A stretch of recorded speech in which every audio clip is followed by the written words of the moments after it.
Hello, everyone. Welcome back to the Better Health Education Series. Today, our guest is Rachel from Vancouver. Rachel, welcome. Thank you, Joe. Thank you so much for having me. So, a little bit of background about Rachel. Rachel and I met over 20 years ago in Vancouver at a Weight Watcher meeting. Which we didn't tell anyone. Remember, we used to say, we met at a business networking. When people ask how we met, tell them that. But we actually bond over food and drink. That's why the Weight Watcher thing did not work at all. Well, no, it did for a little while. It just wasn't sustainable. So after I got married, like, So yeah, Rachel was trying to get stopped into her counting sexy calories. wedding dress. More of me to love. Yeah. So 20 years ago, and we have a lot of ups and downs in our life. 20 years, my God, been a long time in most of our adulthood, really. As we mentioned, we bond over a lot of things like food and drinks, but also like dogs and family dramas and all those other things that grown-up adults bond over. But one of the things that always inspire me from Rachel is that doesn't matter what life throw at her, she find a way to get over that, and she find a way to thrive in that. And that's why I really respect her upbeat energy. She's like, she would never just roll over and just lie there and say, okay, this is what I dealt with. No, she's like, okay, this really sucks. Now, how do I incorporate that and learn from that and be better? And I really appreciate that. So Rachel had been, when we both met, both of us were in the corporate world working our 40, 60-hour weeks. Rachel had made the brave change to be a business owner more than 10, 12 years ago now. I'm just new in this, and I find it incredibly stressful. The business side of things are totally something I never dealt with before. Knowing Rachel's her personality of being a perfectionist and her business approach, and she's very successful in what she does. So how do you do it as a business owner who had a lot of pressure during the pandemic, being in the pandemic, with the financial crisis, with lots of economic recession around the world and in Vancouver? How do you maintain your positivity and can-do attitude? This is really inspiring. Thank you, Joe. There's a part of me that's pushing that away, just like I think she's talking about someone else. So for that part, I'm just going to ask her to step aside and just yes, please. Which is really hard. And yes, I am a recovering perfectionist. And sometimes that will still come in. But I'm also navigating letting go of the perfectionist part of me too. In terms of how I navigate things, I get a lot of support. And it's very humbling to ask for support. Yes. And you have been, I know you're across the other side of the world now, but you've been part of that support too. But I am surrounded by, I have 2 counselling supervisors, a good handful of coaches, and mastermind groups and communities. So I belong to 4 active communities. Wow. In the that I do. Yeah. So, and in varying ways, like, and I kind of take turns about how much I do within those communities too. And so I have a lot of support, not the least of is Paul, my husband, and my dog, and of course my family too, even though they're on the other side of the world.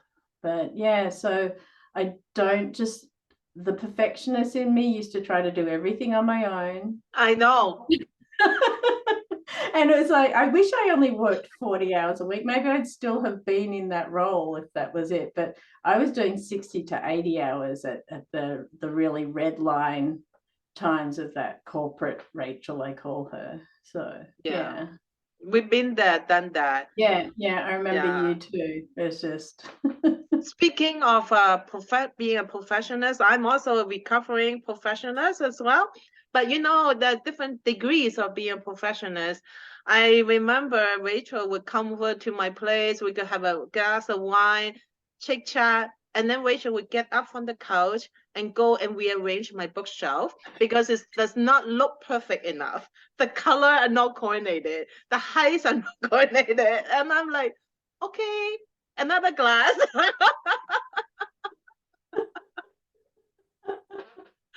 But I mean, thank God we are both on the path to self-healing. Speaking of self-healing, we needed to go through those stages, Jo. yeah, we need to so go that we could get how to crazy this, we could right? be. Like, we're not alone. you know, like speaking of transitioning and self-healing, for me, it has been yoga since I was 35. And for you, have been Qigong. And I love the way you describe how you got introduced Qigong from your sister. And it was in a very lovely space. And then you actually didn't just like do Qigong, but you really do Qigong. You really take it seriously. So tell us about how Qigong, how you got introduced Qigong, and how you actually incorporate into your own work-life rhythm that is so vibrant. Oh, thank you you're a very quick study, Jo, the work-life rhythm.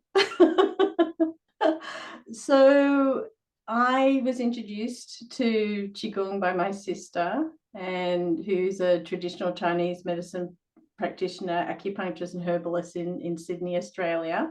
So for all the lucky people in that part of the world, best acupuncturist in the world. And so she introduced me to Qigong on the rocks by this body of water in Sydney, where my husband and I used to live, called Canada Bay, which is like kind of crazy. Just the irony of it, that we go all the way over to that part of the world. And in any case, she introduced me, gave me a DVD to bring home with me when I came back here, and I wore out the DVD. So you. But then I was still interested in it, and then I found someone here to teach me, and followed her for a little while. And then in 2017, I actually decided to start studying with her. And Qigong prior to that had been part of a very painful grief and healing period of my time. Yeah. But I was able to, I don't like wasting things. So I utilize that suffering, utilize that pain and that grief story to help support other people through their transitions. So, and I started with my Qigong studies for medical Qigong and Chinese shamanic medicine in 2017, and a little bit of a delay to graduate, but we finished in June last year. So it was, thank you. It was a 5-year journey for the studies, and now I'm going through my credentialing, so which you know about from your yoga as well. So, but so that's been an amazing journey. Yeah, I mean, like speaking of suffering, like I like what you say. Oh, let's don't waste it. It's so true. I do see a lot of people, like you said, waste their suffering. Suffering happens every day, unfortunately. We have things that we don't like. We have things that make us uncomfortable. But those are the opportunities for growth, right? And I really believe that, as they say in yoga, that suffering is a symptom that you are playing at the edge of your comfort zone. And that's where growth happens. But it's about looking within. How do you take care of yourself during this phase of suffering? And how do you learn from it so you can not only live yourself, but like you said, you could share with others and make it useful. So like one of the hardest time in Vancouver, and one of the reasons one of the main reasons why I decided to leave Vancouver and go and explore the world is because when my dog died, I was I never experienced such intense grief, and it was very difficult. And I always like upbeat and doing things, but just to be in this grief, I didn't know how to deal with it. It was so difficult. And so what I did was like I left Vancouver, I ran away. I went away to Qatar, in Dubai and all that. But I think along the way I have learned how to sit with uncomfortableness, how to sit with it, and actually, like you said, use it to motivate me to grow. And I'm glad I did. But like the suffering is quite challenging, but it's useful. So tell us, how do you incorporate, because we all have our share of suffering, growing opportunities. How do you use it to for your own self-healing and for you to share it and help your clients? So for me, my period of a lot of very deep and profound grief and suffering, through that process and having a lot of support getting through that process of a lot of losses in a short amount of time, was in how I came out through it. Was I came up with, when I was on the other side of it, I was able to see what I had learned from it, and that I could actually see some gifts in it. It took a while, it wasn't overnight, but so I came up with this saying that I share with clients: the gift within the suffering. And in therapy, it's called post-traumatic growth, of just how you can choose to actually take some adversity or some pain and suffering and actually utilize that to do differently, or it's how you're choosing to navigate from that. And so offering that as a possibility for clients too. And I was mentioning earlier before, Joe, about Susan Cain, and who wrote Quiet a few years ago, and now she's recently come out with a book called Bittersweet, which is in regards to this, the sweetness and the knowledge and the wisdom that can come out of these bitter experiences in our lives. So being able to help clients navigate their own grief and loss, and any transition has that aspect of letting go and losing things, even if it's something positive that you want to happen. And so how you can use that, learn from it, integrate it, because anything that we try to push away or ignore is going to come back. Whatever you resist persists. And so being able to actually utilize it and integrate it is my philosophy. I like how you say that, about not push it away, because the more we press something, the more it come back, like with tenfold the force. And in yoga, even though it have a lot of discipline, it's not really about a straight jacket you into doing something, but it's all about understanding and then learning new habits that actually help you to grow out of that. So it's never about repression or oppression or anything harsh, but it's about a very gentle way for you to see it and incorporate that. So I really like that both of us, after our 60, 80-week lives when we met, and now we're both transitioning into taking care of ourselves and also offering that to students or to clients. So it's quite an amazing journey of 20-year friendship. Absolutely. And I will just add that even in this work that I really love and is so meaningful to me now compared to the work I was doing when you and I met, I still will find myself up against you pushing myself too hard, and I'm not always able to be in my own rhythm, in my own life work rhythm. Sometimes that rhythm becomes an 80-20 rule of 80% doing.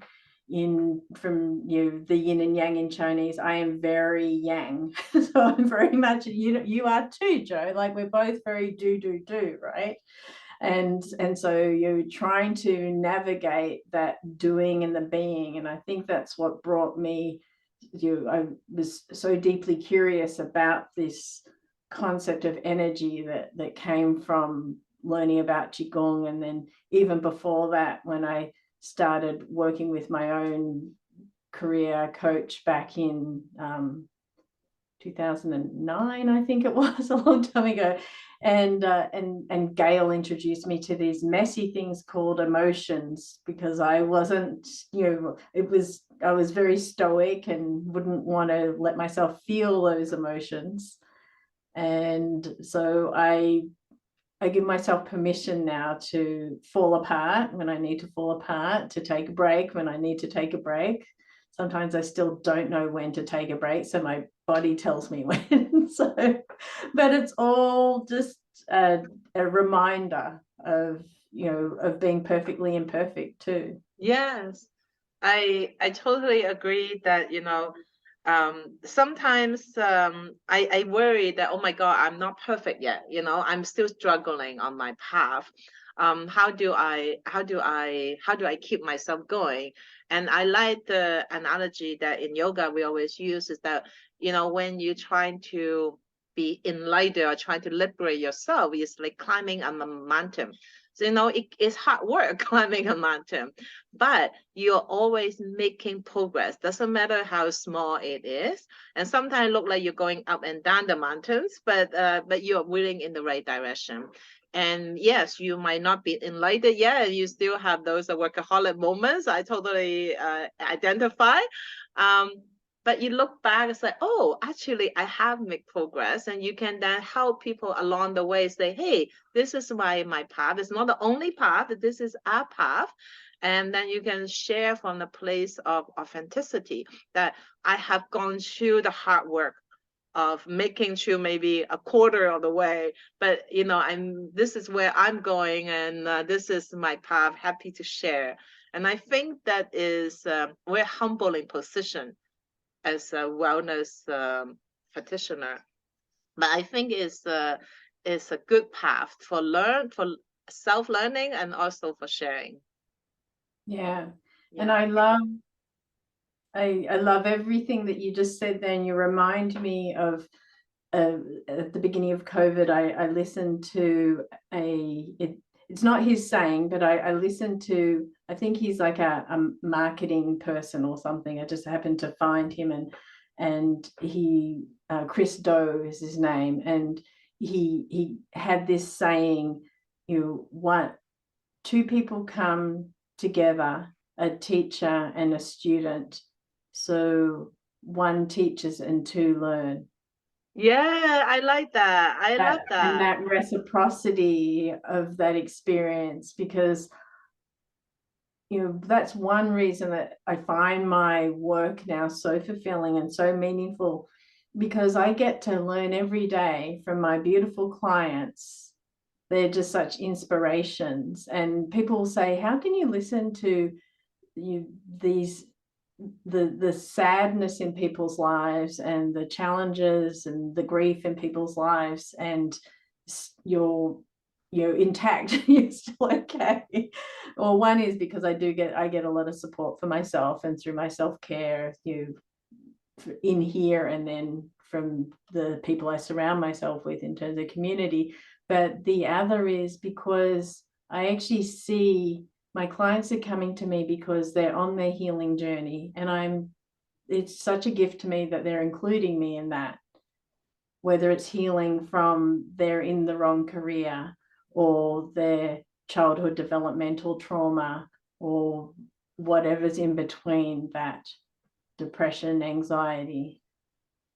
Yeah, I totally agree. When I become a yoga teacher, I was not going to teach because like I have no time to teaching. I'm already working 60 hours a week, and sometimes 80, 100. I'm just trying to be on survival mode. I was just taking care of myself. I have no intention to teach. Um, but my teacher always say over and over again, the best way to learn is to teach. That's when you know what you don't know. And that's when you could be humble and you could learn, inspire you to learn more. And it's so true. Like I find that teaching now is like actually one of the biggest joy I have during my week. I mean, like I study a lot. I study Bhagavad Gita, I study Yoga Sutra, I study Sanskrit, which I get out of it, but it's like pure selfish indulgence, right? When I do my own style practice. But when I teach and when I see my students make a bit of a improvement, or when I see their back open up, it's like, yay! Like I'm not doing that in class, but I'm having that reaction. Inside, you're doing that, and then you do a happy dance afterwards, after the session. Yeah, so it is teaching is the best way to learn. I totally agree. I like that one person teach, two people learn. I think that's a really nice analogy. Speaking of learning, so we're going to put Rachel's contact information down below, so people who in the Vancouver area or even in Australia who want to get in touch with Rachel. Rachel is amazing, as you can see. And for people who want to know more about physical health, body health, and not work-life balance, but body-mind connection, here's some information down below for you as well. Thank you, Rachel, and we'll definitely keep in touch, or maybe we talk about more other amazing things. Thank you very much, Jo. Take care. Thank you.